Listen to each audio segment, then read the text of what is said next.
स्वागत है दोस्तों आपका आपके ही YouTube channel pre exam training channel पर। मैं आपका दोस्त आपका भाई प्रेमचंद्रा आज बहुत ही इम्पोर्टेंट वीडियो लेकर आया हूं इकोनॉमिक्स ऑप्शनल वालों के लिए। ठीक है, जो लोग नए हैं उनको बता दूं कि मैं कोई टीचर नहीं हूं, मैं आप लोग जैसा ही एक स्टूडेंट हूं जो सीखता हूं और सिखाता हूं। ठीक है, मैं खुद भी एग्ज़ाम देता हूं, इसलिए मैं बता पाता हूं। और मैं जो नोट्स बनाता हूं मैं चाहता हूं कि आप लोगों को पास भी जाए, जिन लड़कों को ज़रूरत है उनको शायद कुछ मदद मिल जाए। ठीक है ना, इसलिए मैं ये बता देता हूँ, मेरा मकसद पैसे कमाना नहीं है दोस्तों।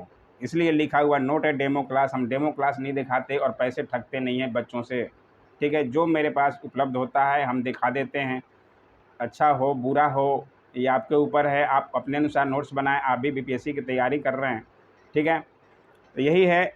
देखिए, पूरा वीडियो ज़रूर देखिएगा और जानकारी अच्छी लगे तो लाइक तो बनता ही है दोस्तों। लाइक बार बार मैं बोलता हूँ, कम से कम लाइक तो किया कीजिए अगर जानकारी अच्छी लगे।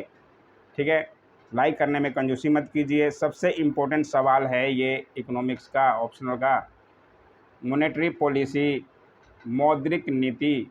ठीक है, मौद्रिक नीति और राजकोषीय नीति में से लगभग एक सवाल बनते हैं, तो आपको दोनों कराया जाएगा, राजकोषीय नीति और मौद्रिक नीति। बहुत लोग जो है ऑप्शनल चेंज किए हैं, स्टैटिक्स से इकोनॉमिक्स लिए हैं।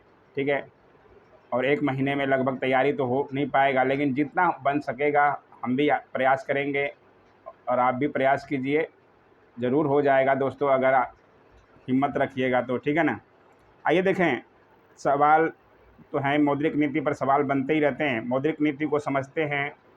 ठीक है, जिनको समझना है पूरा वीडियो देखिएगा। उम्मीद है आप पूरा वीडियो देखेंगे और समझेंगे। और अगर आपके पास मौद्रिक नीति का नोट्स है तो भी देख लीजिए, शायद कहीं कमी रह गई हो। ठीक है ना, तो आइए देखें, समझते हुए चलेंगे। मौद्रिक नीति क्या है? मौद्रिक नीति जारी करता है किसी देश का केंद्रीय बैंक। ठीक है, और राजकोषीय नीति कौन जारी करता है? केंद्र सरकार। तो यही अंतर है। मौद्रिक नीति किसी देश का केंद्रीय बैंक यानी कि भारत का केंद्रीय बैंक कौन है? Reserve bank of India. उसके अनुसार समझते हुए चलना है, कैसे क्या लिखेंगे और हमने क्या लिखा है आप अपने अनुसार अपनी भाषा में लिखें, क्योंकि आपकी भाषा ही जो है मेन चेक की जाएगी। आप अफसर बनेंगे, कुछ ऑडिटर बनेंगे या बीपीएससी की तैयारी कर रहे हैं, कोई अफसर बनेंगे, किस तरह से अपनी भाषा का प्रयोग करते हैं वही आंसर राइटिंग में चेक किया जाता है दोस्तों।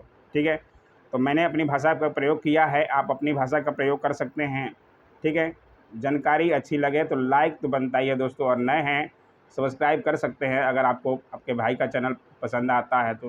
ठीक है, आइए देखें। मौद्रिक नीति किसी भी देश की अर्थव्यवस्था को सुचारू रूप से चलाने के लिए मुद्रा पर उपयुक्त नियंत्रण रखना अति आवश्यक होता है। मुद्रा से संबंधित समस्त नीतियों को हम मौद्रिक नीति की संज्ञा देते हैं। ठीक है, दूसरे शब्दों में कहें तो किसी देश के सरकारी अथवा केंद्रीय बैंक द्वारा अर्थव्यवस्था में विशेष आर्थिक उद्देश्य की पूर्ति के लिए मुद्रा की मात्रा के प्रसार तथा संकुचन के प्रबंध को मौद्रिक नीति कहा जाता है। ये हम अपनी भाषा में लिखे हैं, आप अपनी भाषा में लिखिए, किताबी भाषा मत लिखिएगा दोस्त। ठीक है, किताबी भाषा पे नंबर बहुत कम मिलेंगे। भारत में मौद्रिक नीति रिजर्व बैंक ऑफ इंडिया तैयार करती है, सबको पता होना चाहिए। ठीक है, हैरी जी जॉनसन के शब्दों में मौद्रिक नीति का आशय उस नीति से है जिसके द्वारा केंद्रीय बैंक समान आर्थिक नीति के उद्देश्यों की पूर्ति के लिए मुद्रा की पूर्ति को नियंत्रित करता है। ठीक है, मौद्रिक नीति के बारे में हमने यहाँ तक लिखा है, आप अपनी भाषा में अलग लिख सकते हैं, लेकिन समझना ज़रूरी है दोस्तों। ठीक है, समझे रहेंगे तो आप आंसर कुछ ना कुछ लिख कर ही आएंगे। ठीक है ना, अब देखते हैं मौद्रिक नीति के उद्देश्य क्या क्या हैं। मौद्रिक नीति के उद्देश्यों में पहला है कीमतों में स्थायित्व, रोजगार में वृद्धि, आर्थिक विकास, विनिमय दर में स्थायित्व, बचत और विनियोग में साम्य, विकास के लिए साधनों को जुटाना, और सातवां है मुद्रा की मांग और पूर्ति में सामंजस्य स्थापित करना। ठीक है, उम्मीद है यहाँ तक आपको समझ में आ रहा होगा। अब देखते हैं सबसे इम्पोर्टेंट, जहाँ से आपको याद करना ही पड़ेगा क्योंकि इसके उपकरण हैं। मौद्रिक नीति के उपकरण क्या क्या हैं और यही इम्पोर्टेंट है ज़्यादा। ठीक है, तो उसके दो उपकरण हैं, मात्रात्मक या परिमाणात्मक विधि ठीक है, एक है मात्रात्मक या परिमाणात्मक विधि और दूसरा है गुणात्मक विधि या उसको चयनात्मक विधि भी कहते हैं।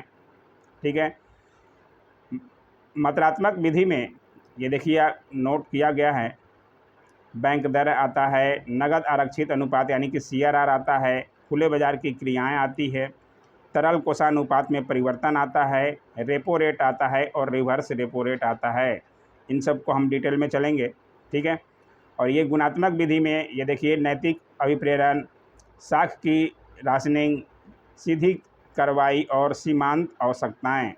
ठीक है, तो पहले हम लोग मात्रात्मक एवं परिमाणात्मक विधि को देखते हैं और पूरा उसका डिटेल पढ़ते हैं। ठीक है, जानकारी अच्छी लग रही है तो like, share, comment and subscribe जरूर करें दोस्तों। यही हम बार बार कहेंगे क्योंकि आपके भाई का चैनल है, फ्री का चैनल है, इतना तो आप कर ही सकते हैं जब हम इतनी मेहनत कर रहे हैं आपके लिए। ठीक है, आइए देखें पहले बैंक दर क्या है। बैंक दर क्या होता है? ब्याज की वह दीर्घकालीन दर जिस पर किसी देश का केंद्रीय बैंक, आराम से समझते हुए चलिएगा, आराम से आप समझ सकते हैं, सीधी भाषा में लिखा गया है। ठीक है, किसी देश का केंद्रीय बैंक व्यापारिक बैंकों को उधार या ऋण देता है तथा यह दीर्घकालीन समय के लिए प्रतिभूतियों के आधार पर दिया जाता है।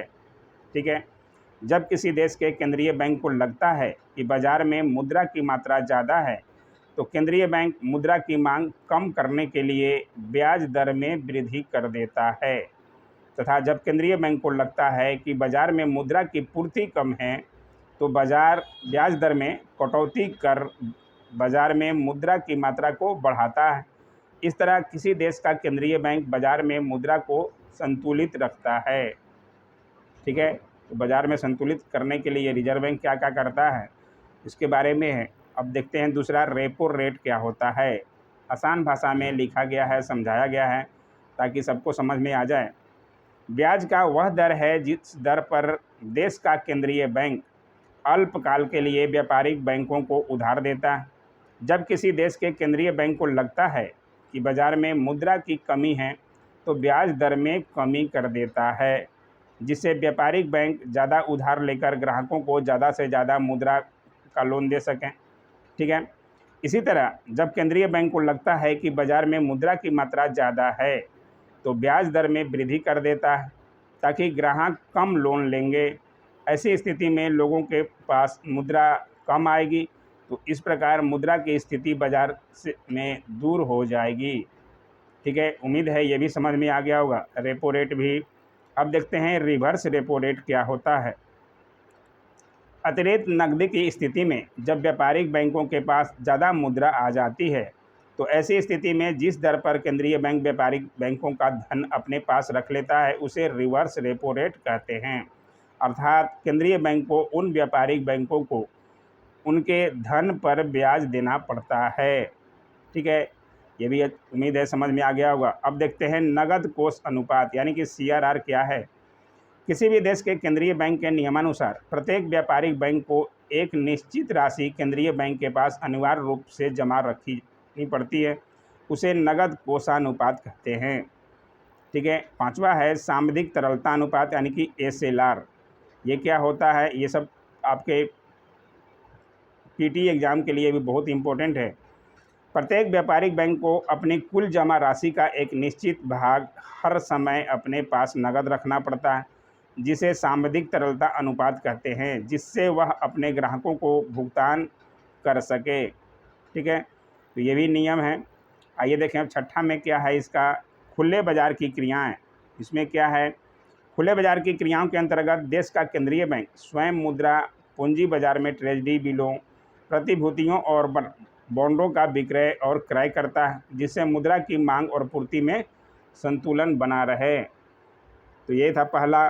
दूसरा है, समझ आ रहा तो लाइक और सब्सक्राइब जरूर करें दोस्तों। दूसरा है गुणात्मक विधि या चयनात्मक विधि। उसमें देखते हैं नैतिक अभिप्रेरण। पहला है नैतिक अभिप्रेरण। उसमें क्या है? मुद्रास्फीति की स्थिति को नियंत्रित करने के लिए केंद्रीय बैंक वाणिज्यिक बैंकों को अनुमानित और गैर आवश्यक प्रयोजनों के लिए ऋण देने से बचने हेतु प्रोत्साहित करता एवं अनुरोध भी करता है। दूसरी ओर संकुचन का सामना करने के लिए केंद्रीय बैंक वाणिज्यिक बैंकों को विभिन्न प्रयोजनों के लिए ऋण प्रदान करने हेतु प्रोत्साहित करता है। इस प्रकार नैतिक अभिप्रेरण से आशय प्रोत्साहन एवं अनुरोध से है। ठीक है, आइए देखें दूसरा, साख की राशनिंग क्या है। अंतिम ऋणदाता के रूप में केंद्रीय बैंक जब अन्य बैंकों की मांग को पूर्ण रूप से पूरा नहीं कर पाता है तो वह इसका राशनिंग कर देता है, अर्थात यह निश्चित कर देता है कि प्रत्येक बैंक को कितनी साख दी जाएगी। साथ ही साथ विभिन्न आर्थिक क्रियाओं के क्षेत्र को प्रदान किए गए ऋणों को अधिकतम सीमा को भी निर्धारित करता है। ठीक है, आइए देखें तीसरा में सीधी कार्रवाई। इसमें क्या है, रिजर्व बैंक को यह अधिकार प्राप्त है कि वह उन बैंकों के विरुद्ध कार्रवाई कर सकता है जो उनके नीतियों के विरुद्ध आचरण करें, तथा आरबीआई ऐसे बैंकों का लाइसेंस भी रद्द कर सकता है, उनके पास अथॉरिटी रहती है। ठीक है, और चौथा में है सीमांत आवश्यकताएं। इसमें क्या होता है, सीमांत आवश्यकता से अभिप्राय बैंक द्वारा दिए गए ऋण तथा जमानत वाली वर्तमान वस्तु के मूल्य के अंतर से है। सामान्यतः वाणिज्यिक बैंक स्टॉक या प्रतिभूतियों के बदले ऋण प्रदान करते हैं तथा ऋण प्रदान करते समय वे मार्जिन भी रखते हैं। उदाहरण के लिए समझते हैं, यदि वाणिज्यिक बैंक 5,000 रुपया के प्रतिभूति के बदले 3,000 रुपया का ऋण देता है तो यहाँ मार्जिन जो है 2,000 रुपया हुआ। ठीक है, उम्मीद है यहाँ तक भी समझ में आ गया होगा। इस प्रकार मार्जिन आवश्यकताएं मुद्रास्फीति और अस्फीति को प्रतिसंतुलित करते हैं। ठीक है, दोनों समझ में आ गया होगा। अब देखते हैं आगे मौद्रिक नीति की सीमाएं क्या क्या होती है। तो कीमतों को नियंत्रित करने में सीमित भूमिका। मौद्रिक नीति सदैव मुद्रास्फीति को नियंत्रित नहीं कर पाती। उदाहरणार्थ, यदि खराब मौसम के कारण फसल का उत्पादन पर्याप्त नहीं हुआ हो तो खाद्यान्न फसलों की कीमतों बढ़ जाती है। ऐसी स्थिति में मौद्रिक नीति कीमतों का नियंत्रण नहीं कर पाती है। दूसरा है काले धन का अस्तित्व। उसमें क्या है, अर्थव्यवस्था में काले धन का अस्तित्व मौद्रिक नीति का कार्य प्रणाली को सीमित कर देता है। ठीक है, तीसरा है विशाल गैर मौद्रिकृत क्षेत्र। अधिकतर ग्रामीण क्षेत्रों में लोग वस्तु विनिमय प्रणाली को अपनाते हैं। परिणाम स्वरूप मौद्रिक नीति अर्थव्यवस्था के इस बड़े क्षेत्र को प्रभावित करने में विफल रहती है। और चौथा है विरोधाभासी उद्देश्य। इसमें क्या है, आर्थिक समृद्धि के उद्देश्य को प्राप्त करने के लिए मौद्रिक नीति विस्तारवादी होनी चाहिए, जबकि मूल स्थिरता का उद्देश्य प्राप्त करने के लिए मुद्रास्फीति पर अंकुश, धनापूर्ति को संकुचित कर लगाया जा सकता है। इन दोनों उद्देश्यों के बीच समुचित समन्वय प्राप्त करने में मौद्रिक नीति सामान्यतः विफल रहती है। तो सब बता दिया गया, उसके उद्देश्य बता दिए गए और सीमाएं बता दी गई। ठीक है, उम्मीद है सबको यहाँ तक समझ में आ गया होगा। अच्छा लगा हो, लाइक तो ज़रूर बनता है दोस्तों, अभी भी लाइक नहीं किए हैं तो। उपकरण बहुत ज़रूरी है, मौद्रिक नीति के उपकरण, उसके उद्देश्य की जानकारी पूरी होनी चाहिए। ठीक है, तो ये था मौद्रिक नीति पर अच्छा सा नोट्स, जिसको कि आपको करना ही चाहिए। ठीक है, राजकोषीय नीति भी हम कल करा देंगे। अगर आपका देखते हैं इसमें कितना जो है आप बच्चे लोग कितना पसंद किए हैं। ठीक है, तो कैसा लगा वीडियो ज़रूर कमेंट किया कीजिए दोस्तों। ऐसे नोट्स जो भी मिलता है अगर आपके पास हो तो आप टेलीग्राम ज्वाइन कीजिए, वहाँ पे शेयर कीजिए लड़कों को।